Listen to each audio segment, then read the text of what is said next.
돈이 되는 강한 특허를 만드는 이동기 변리사입니다. 특허 상담을 나누거나 특허 출원을 도와드리는 입장에서 많은 분들로부터 내 특허는 의견 제출 통지 없이 단번에 등록됐으면 좋겠습니다 라는 이야기를 종종 듣습니다. 그런데 저는 이런 이야기에 반대를 합니다. 물론 특허 의견 제출 통지서가 나왔다는 것은 심사관이 뭔가 반대를 하는 입장이다 보니까 섭섭하실 수도 있습니다. 그래서 그런 반대 없이 단번에 등록되면 좋겠다라는 의중이신 건 알겠지만, 하지만 정작 특허라는 속성을 안다면 이 의견 제출 통지가 왜 의미가 있고 중요한지, 또 어떻게 활용하냐에 따라서 나의 특허에 더 좋은 결과를 낼 수 있기에 저는 의견 제출 통지를 나쁘게 보지 말아야 된다고 하는 말씀드리는 편인데요. 그러면 과연 그 진짜 이유가 무엇인지 오늘 영상에서 알려드릴 테니까 저하고 함께 살펴보시죠. 시작하기 전에 좋아요, 구독 눌러주시기 부탁드립니다. 특허에 대해서 많은 분들이 오해하시는 부분은, 특허를 내가 개발한 제품 또는 발명 자체를 가지고 OX로 심사를 받는다고 생각하시는 겁니다.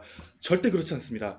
특허라는 것은 내가 개발한 제품이나 발명의 어느 부분을 심사를 받을 것인지를 내가 직접 범위를 정해서 심사관한테 심사를 요청하게 되어 있습니다.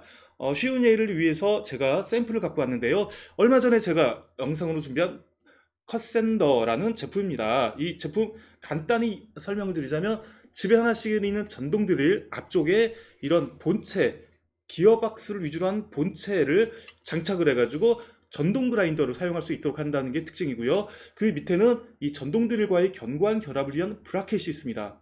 그래서 이 이미지를 보시면 이 녹색으로 된 전동 드릴은 그냥 기본적인 겁니다. 발명의 장착 대상이고요.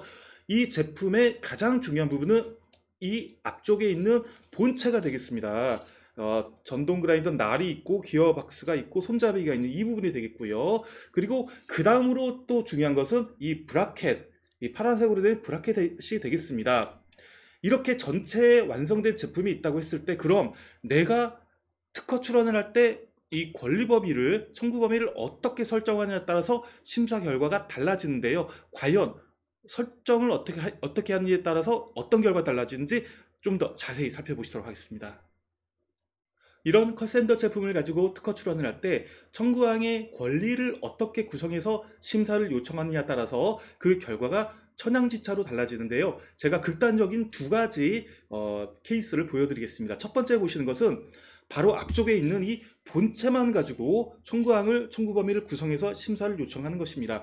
어차피 이 드릴은 기본적인 집에 있는 기본적인 구성이기 때문에 이 드릴이 어떤 건지는 상관하지 않겠다. 이 그라인더 본체만 나는 어떤 권리로 요청을 해서 유사하게 만들면 나는 권리를 행사하고 싶다라고 해서 이 본체만 가지고 권리를 구성하는 겁니다. 그렇게 되면 실제 권리가 인정이 됐을 때 드릴을 어떤 거 사용하든지, 또 이 밑에 있는 브라켓을 사용한지 여부를 떠나서 이 본체 구성만 비슷하면 특허 침해를 책임을 물을 수 있기 때문에 권리 범위가 아주 넓습니다. 아주 바람직한 경우죠. 그런데 단점은 뭐냐면, 심사를 받는 과정에서 심사관은 전동 드릴 앞쪽에 결합되는 이런 기어 뭉치를 가진 이런 선행 기술이 있다면 모두 다 비교해서 유사하다 여부를 판단하기 때문에 의견 제출 통지 가능성이 높다는 겁니다. 그래서 이런 경우는 의견 제출 통지 가능성이 높지만 그래도 심사관을 설득해서 등록을 받아야 된다면 넓은 권리 범위를 얻어낼 수 있습니다. 반대로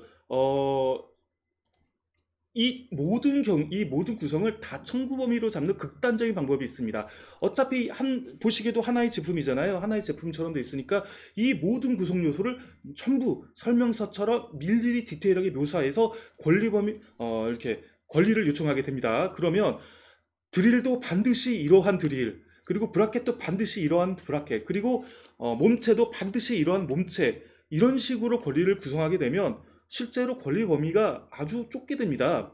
누군가가 침해를 한다고 했을 때 손잡이에 있는 이런 부분이 이렇게 넓은 판이 있죠. 이런 부분이 특허에는 묘사되어 있는데 나는 채택하지 않았어. 그러면은 특허의 권리 범위에서 비껴갑니다. 그렇기 때문에 권리 범위가 좁은데, 대신에 장점이 뭐냐면 의견 제출 가능성이 상대적으로 낮다는 겁니다. 심사관은 좋아, 본체와 드릴과 브라켓을 아주 상세하게 한정을 했기 때문에 권리 범위가 상당히 좁아졌고, 이렇게 똑같은 선행 기술은 없다면 한 번에 특허를 내어줄 가능성이 높아집니다. 그래서 의견 제출 통지가 없이 등록이 되는 경우는 보통은 개인이 개인적으로 청구한 개점이 잘 없어진 상태에서 정말 묘사하듯이 이 구성을 청구항에도 설명을 하듯이 권리범위를 요청함으로써 단번에 등록되는 경우가 대부분으로 보이고요. 그런 경우가 이제 아쉬운 거는 권리범위가 좁다고 하겠습니다.